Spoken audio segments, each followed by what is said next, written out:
Hello everyone, welcome to my channel. कैसे हैं आप सब और आप सबकी स्टडी कैसी चल रही है? आई होप आप सबकी स्टडी बहुत अच्छी चल रही होगी फ्रेंड्स। और आज हम डिस्कस करने वाले हैं वीक 7 का स्टडी प्लान, क्योंकि 6 वीक का स्टडी प्लान हम डिस्कस कर चुके हैं। एक बार देख लेते हैं वीक 6 में हमने क्या क्या पढ़ा था। हेनरी फील्डिंग से लेकर विलियम गोल्डिंग तक लॉर्ड ऑफ द फ्लाइज ये हमने कंप्लीट किया था लिटरेचर में, और RST की लेटर की लिटरेरी टर्म्स कंप्लीट की थी। करंट अफेयर्स में हमने अप्रैल और मई का करंट अफेयर कंप्लीट किया था 2 महीने का। फिर जीके जीएस में हमने इंडियन ज्योग्राफी स्टार्ट की थी, जिसमें आधा पार्ट हमने इंडियन ज्योग्राफी का लिया था और आधा पार्ट हम आज की वीडियो में लेंगे, आज के टारगेट में लेंगे। ठीक है, तो चलिए देख लेते हैं वीक 7 का जो स्टडी प्लान है वो क्या क्या कहने वाला है। लिटरेचर यहाँ पर कंप्लीट हो जाएगा, लिटरेरी टर्म्स यहाँ पर कंप्लीट हो जाएंगी। बाकी हमारा क्या बचेगा? जीके जीएस और करंट अफेयर बचेगा। ठीक है, इसके बाद आप रिविजन कर सकते हैं, प्रैक्टिस सेट सोल्व कर सकते हैं, सब कुछ कर सकते हैं। 40 डेज ओनली हमारे एग्जाम के लिए बचे हैं, तो अब आप फ्री हैं कि आप किस तरीके से अपने सिलेबस को रिवाइज करेंगे और किस तरीके से आप आगे प्रैक्टिस सेट्स जो है यूज करेंगे। प्रैक्टिस सेट के बारे में मैंने कल आप लोगों के साथ डिस्कस कर लिया है। यूथ पब्लिकेशन का प्रैक्टिस सेट मैंने लिया है और उसका रिव्यू भी मैंने आप लोगों के साथ शेयर किया है। तो अगर आपने वो वीडियो नहीं देखी है तो देख सकते हैं। और इससे पहले वीडियो में मैंने शेयर किया है 2018 का पेपर एनालिसिस की, उसमें लिटरेचर कितना पूछा गया था, लिटरेरी टर्म्स कितनी पूछी गई थी, ग्रामर कितनी पूछी गई थी, वोकैब कितनी पूछी गई थी और क्या क्या चीजें सब टॉपिक वहां पर मेंशन किए थे। तो वो भी आप देख सकते हैं अगर आपने नहीं देखा है, और अगर आपने खुद से एनालिसिस कर लिया है तो बहुत अच्छी बात है। ठीक है, तो चलिए देखते हैं। लिटरेचर में हमें पढ़ना है नेथेनियल हैथ्रोन का द स्कारलेट लेटर, उसके बाद Ernest Hemingway the old man and the sea, third है जॉन स्टेनबेक का द ग्रैप्स ऑफ रेथ और राजा राव का Kanthapura, RK Narayan the bachelor of arts, Kamala Markandaya two virgins, Chinua Achebe things fall apart. तो ये 7 works हमें complete करने हैं और यहाँ पर जो हमारा लिटरेचर है वो फिनिश हो जाता है। फिनिश, यहाँ पर लिटरेचर हम फिनिश कर चुके हैं, एक एक बार हम उसको पढ़ चुके हैं। ठीक है, अब ये क्वेश्चन रहता है कि एक बार पढ़ने से क्या प्रॉपरली प्रिपेयर हो जाता है? तो मैं बोलूंगी नहीं, एक बार पढ़ने से कुछ भी प्रॉपरली प्रिपेयर नहीं होता है। उसके लिए हमें उसका रिवीजन देना होता है, और 1 से 2 बार रिवीजन जब देंगे तभी हम प्रिपेयर कर पाएंगे। और रिवीजन के लिए मैंने आप लोगों को बोला था कि इंपॉर्टेंट राइटर्स ओनली सिलेक्ट कीजिएगा, जिससे कि ओनली उन्हीं का रिवीजन करे, बाकी सबको ना करे।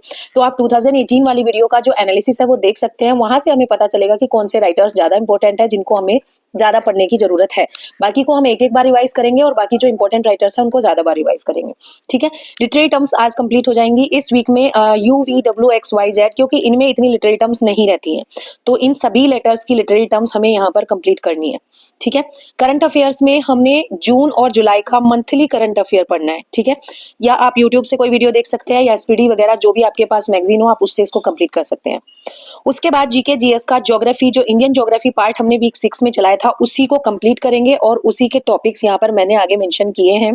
फर्स्ट है चट्टान या शैल एवं मृदा, सिंचाई व नदी घाटी परियोजनाएं, खनिज संसाधन, ऊर्जा संसाधन, उद्योग व व्यापार, परिवहन, मानव प्रजातियां, कृषि व पशुपालन, प्रमुख अनुसंधान केंद्र।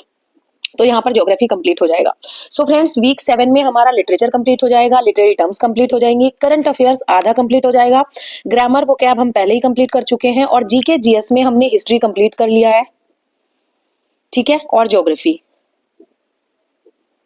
इंडियन ज्योग्राफी कंप्लीट हो गया है। अब वर्ल्ड ज्योग्राफी हमारे पास बचता है। ठीक है, इसके बाद हमें वर्ल्ड ज्योग्राफी पढ़ना है, पॉलिटी पढ़ना है, इकोनॉमिक्स पढ़ना है, साइंस पढ़ना है, आर्ट एंड कल्चर पढ़ना है। जीके जीएस में बहुत सी चीजें हैं जो कि हमें पढ़नी है। ठीक है, तो इनको आगे देखेंगे कि किस तरीके से मैनेज करना है। अभी हमारे पास 40 डेज बचते हैं, 41 है वैसे तो, लेकिन 40 मानकर चलते हैं।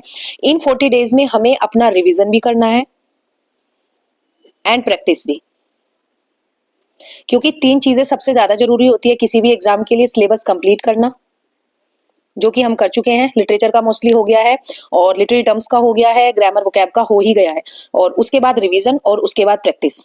ये 3 स्टेप्स हमें फॉलो करने हैं, और इसमें एक स्टेप हम कंप्लीट कर चुके हैं। दूसरा है रिवीजन का। अब आप लोग अपना रिवीजन जो है स्टार्ट कर सकते हैं, प्रैक्टिस से स्टार्ट कर सकते हैं। ठीक है, आप अल्टरनेट डेज पर प्रैक्टिस सेट्स यूज कर सकते हैं और नेक्स्ट डे उसका इवैल्यूएशन करके उसका एनालिसिस कर सकते हैं। और जो जो चीजें, जो टॉपिक आपके वीक पढ़ रहे हैं, जो राइटर्स आपको समझ नहीं आ रहे हैं, या जो टॉपिक आपको समझ नहीं आ रहे हैं, उनको आप दोबारा से पढ़ सकते हैं। वही सेम आप जीके जीएस के साथ भी कर सकते हैं। जीके जीएस के भी प्रैक्टिस सेट्स आप यूज कर सकते हैं, और उनमें जो जिन टॉपिक्स के क्वेश्चंस आपके गलत हो रहे हैं, उनके क्वेश्चंस, उन टॉपिक्स को आप दोबारा से रिवाइज कर सकते हैं। ठीक है ना फ्रेंड्स, तो ये था आज का वीक 7 का स्टडी प्लान, और 7 वीक्स में हमने ये जो राइटर्स हैं लिटरेचर के ये कंप्लीट कर लिए हैं और मोस्टली सिलेबस कंप्लीट कर लिया है। इसके बाद से आप लोग अपना रिवीजन प्रैक्टिस जो है स्टार्ट कर सकते हैं। ठीक है ना फ्रेंड्स? तो चलिए मिलते हैं नेक्स्ट वीडियो में नेक्स्ट टॉपिक के साथ। तब तक के लिए thank you so much and best of luck for your study friends. आपके कोई क्वेश्चंस होंगे तो कमेंट सेक्शन में पूछ सकते हैं, कोशिश करूंगी कि उनके आंसर दे दूं। कमेंट सेक्शन में दे पाऊंगी तो वहीं, अदरवाइज नेक्स्ट वीडियो में अपने क्वेश्चंस आप देख लिया कीजिए। ठीक है ना friends? So thank you so much.